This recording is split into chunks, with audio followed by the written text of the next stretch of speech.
Laissez-moi vous raconter quelque chose qu'on ne vous dit jamais à propos de l'éveil spirituel. Vous imaginez peut-être que c'est cette extase perpétuelle, cette lumière aveuglante qui dissout tous vos problèmes en un instant béni. J'ai cru cela aussi, pendant longtemps. Mais la vérité ressemble davantage à se réveiller d'un rêve, pour découvrir que vous étiez le rêveur et le rêve simultanément.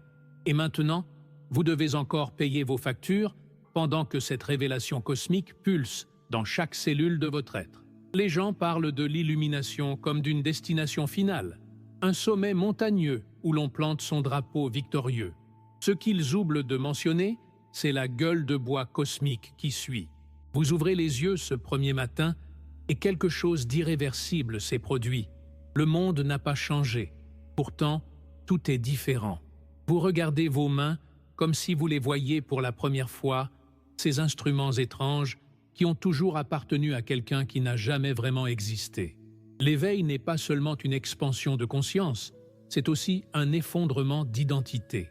Imaginez passer 30, 40, 50 ans à construire méticuleusement un personnage, une histoire de qui vous êtes, seulement pour réaliser en une fraction de seconde que ce personnage était une fiction élaborée, un château de cartes s'écroulant sous le souffle de la vérité. Et maintenant, vous devez continuer à jouer ce personnage, alors que vous savez intimement qu'il n'est qu'une ombre projetée sur le mur de l'existence. Les premiers jours sont les plus désorientants. Vous existez simultanément dans deux mondes qui se chevauchent, mais ne se touchent jamais vraiment. Il y a le monde ordinaire, avec ses rendez-vous chez le dentiste, ses courses au supermarché, ses conversations polies sur la météo. Puis il y a cet autre royaume, cette vastitude sans forme que vous venez de découvrir en vous-même. Cette conscience infinie qui observe tout cela avec un amusement tranquille et ancien. Comment expliquer à votre collègue, autour de la machine à café, que vous avez réalisé que le concept même de séparation est une illusion élaborée? Comment dire à votre partenaire que la personne qu'il ou elle aime n'existe pas vraiment, qu'elle n'a jamais existé au sens où nous utilisons habituellement ce mot? Les gens découvrent rapidement qu'il existe des vérités si vastes qu'elles ne peuvent être contenues dans le langage humain. Puis vient cette terreur particulière qu'on appelle liberté absolue. Vous réalisez soudainement que rien ne vous a jamais limité, que toutes ces contraintes que vous pensiez réelles étaient des fils invisibles que vous vous êtes tissés vous-même.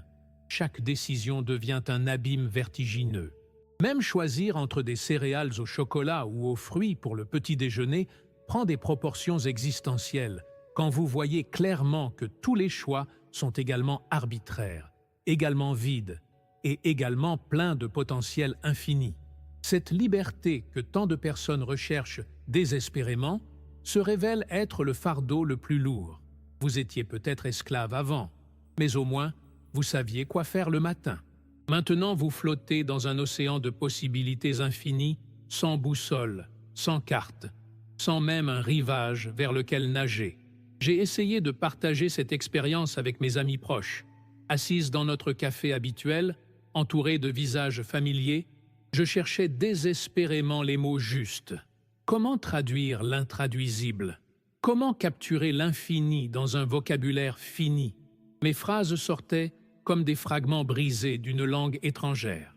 Ils hochèrent la tête poliment, prononçaient des mots encourageants, mais je voyais dans leurs yeux cette distance prudente que les gens adoptent face à quelque chose qu'ils ne comprennent pas tout à fait. Ce n'était pas leur faute. On ne peut pas décrire l'océan à quelqu'un qui n'a jamais quitté le désert. Les mots sont des ponts construits entre expériences partagées, mais cette expérience n'appartient à aucun territoire commun.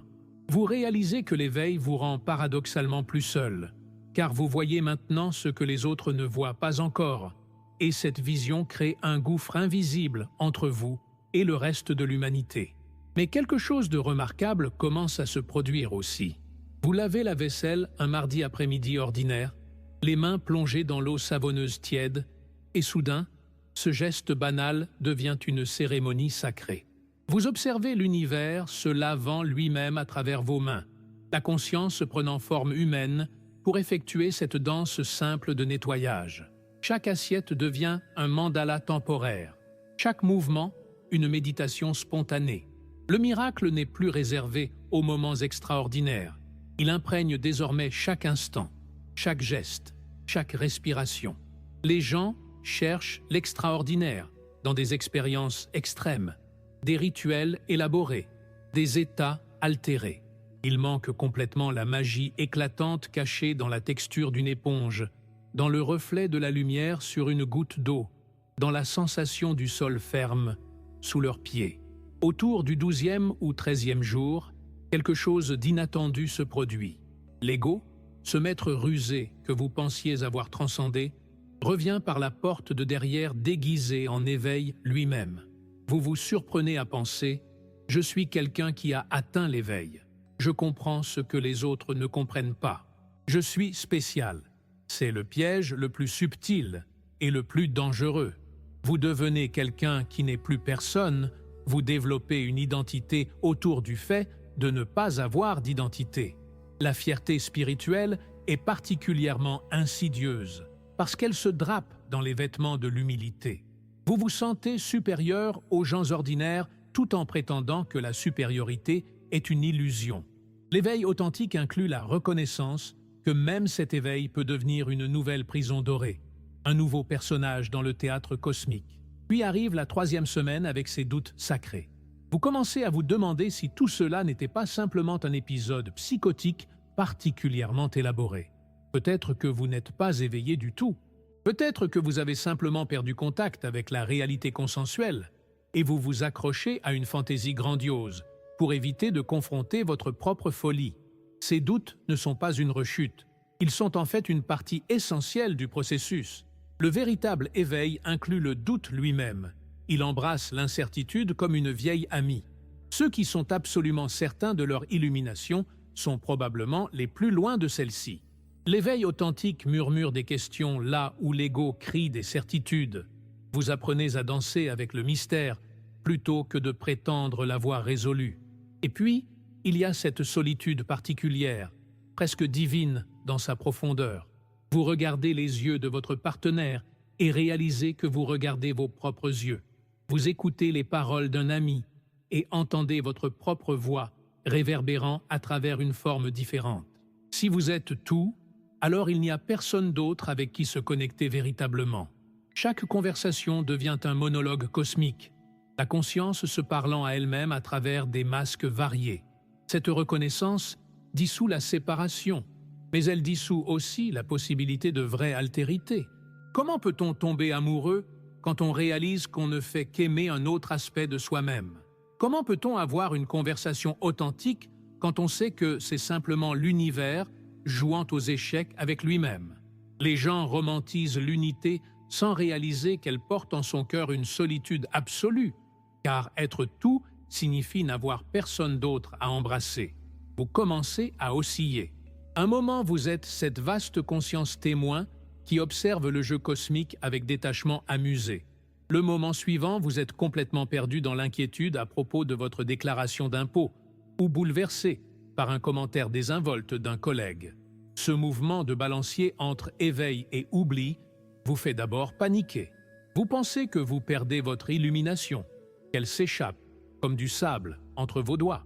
Mais graduellement, sur plusieurs semaines, vous commencez à comprendre que ce mouvement de pendule est lui-même naturel et nécessaire. Comment pourriez-vous fonctionner dans la vie humaine si vous restiez constamment dans cette conscience vaste et sans forme? Comment paieriez-vous vos factures? Conduiriez-vous une voiture? Prépareriez-vous le dîner? Le corps humain requiert un certain degré d'oubli pour naviguer dans la réalité physique. Il réalise que l'éveil n'élimine pas l'ego, il change simplement votre relation avec lui. À mesure que j'avance dans cette exploration, je commence à reconnaître un paradoxe magnifique. L'éveil n'est pas l'acquisition de quelque chose de nouveau, c'est la reconnaissance de ce qui a toujours été présent. Vous n'avez pas atteint un état spécial, vous avez simplement arrêté de prétendre que vous étiez quelque chose de moins que ce que vous êtes. C'est comme quelqu'un qui porte des lunettes depuis si longtemps qu'il a oublié qu'il les portait. Puis un jour, il les enlève et s'exclame « Je peux voir », mais la vision était toujours là, simplement obscurcie par l'habitude de regarder à travers des filtres. Vous n'êtes pas devenu éveillé le 12e jour du mois dernier à 9h37 du matin. Vous avez toujours été cela. Vous l'avez simplement oublié, puis vous vous en êtes souvenu. Vers la fin du premier mois, une intégration plus profonde commence à se produire.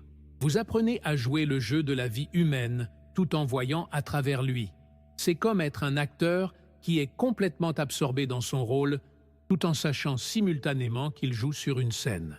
Vous payez vos factures avec le même soin qu'avant, mais maintenant vous reconnaissez l'absurdité cosmique de petits bouts de papier représentant de la valeur.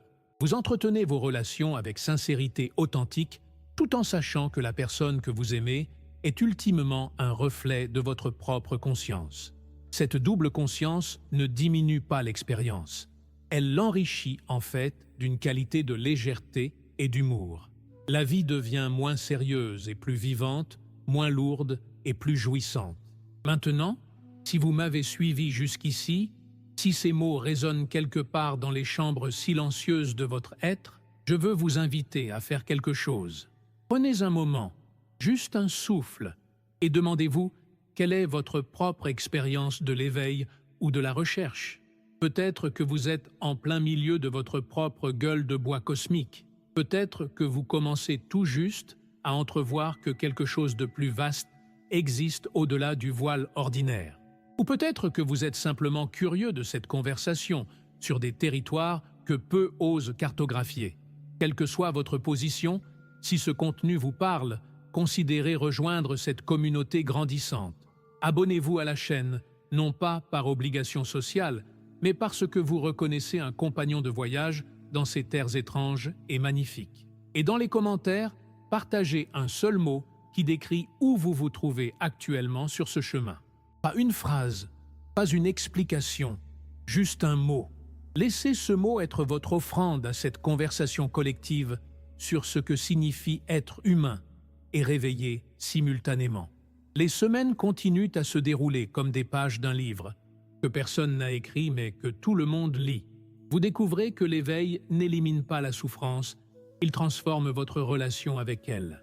Vous ressentez toujours la tristesse, la peur, la colère, mais maintenant il y a un espace autour de ces émotions. C'est comme observer des nuages traverser un ciel vaste plutôt que d'être le nuage lui-même. La douleur vient toujours, les défis continuent, la vie humaine maintient sa nature imprévisible et parfois cruelle. Mais maintenant, vous êtes le ciel dans lequel tout cela se produit, plutôt que d'être uniquement le contenu qui se produit dans le ciel. Cette distinction est subtile, mais elle fait toute la différence entre être ballotté par chaque vague et être l'océan lui-même, observant ses propres vagues avec curiosité. Vous commencez aussi à remarquer comment l'éveil affecte vos relations de manières inattendues. Certaines personnes s'éloignent naturellement, inconfortables avec quelque chose en vous qu'elles ne peuvent pas nommer. Elles sentent que vous n'êtes plus disponible pour les vieux jeux, les drames familiers, les plaintes habituelles qui tissaient autrefois le tissu de votre connexion. D'autres personnes sont attirées vers vous, curieuses de cette qualité de présence qui émane maintenant de votre être.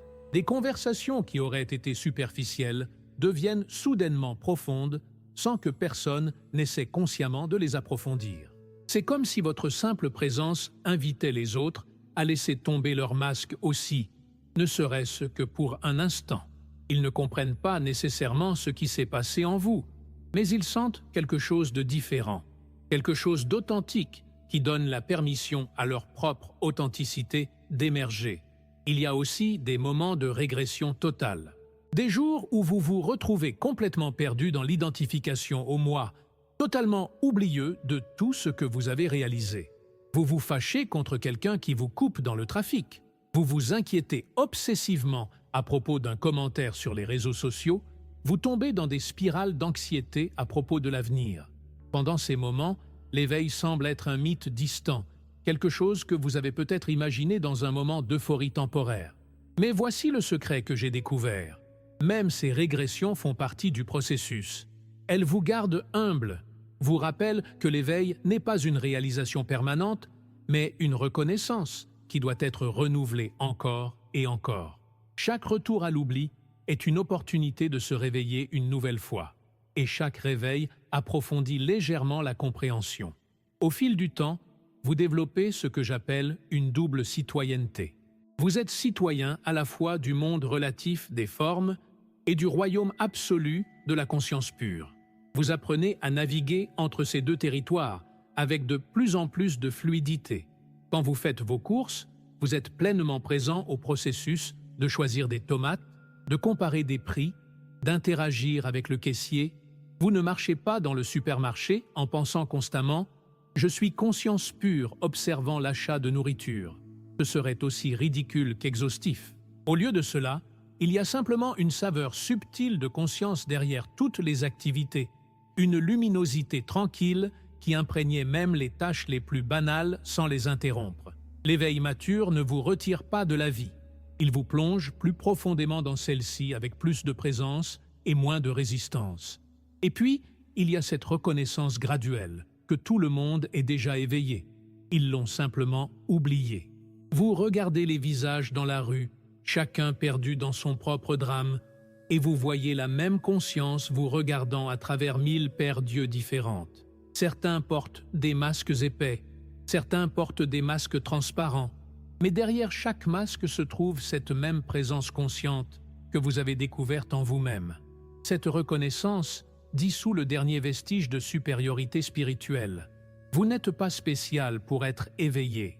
Vous êtes simplement quelqu'un qui s'est souvenu de ce que tout le monde est déjà. C'est comme si toute l'humanité jouait à un jeu complexe d'oubli, et vous venez de vous rappeler brièvement que c'était un jeu. Mais les autres joueurs sont tout aussi essentiels au jeu que ceux qui se souviennent. Sans oubli, il n'y aurait pas de possibilité de se souvenir, et sans se souvenir, l'oubli n'aurait aucune signification. Le jour 31 arrive sans fanfare ni célébration. Il n'y a pas de diplôme décerné, pas de certificat d'éveil à accrocher au mur. Vous vous réveillez simplement un matin et réalisez que vous avez intégré quelque chose de fondamental. L'éveil n'est plus un événement que vous avez vécu, c'est devenu le contexte dans lequel votre vie se déroule. C'est comme apprendre à nager.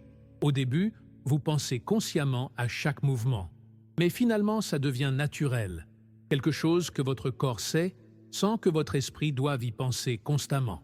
Vous ne pensez plus à être éveillé. Vous vivez simplement depuis cet espace de reconnaissance la plupart du temps, avec des plongées occasionnelles dans l'oubli qui deviennent de moins en moins troublantes. Je me retrouve maintenant dans cet espace étrange où le début et la fin se rencontrent.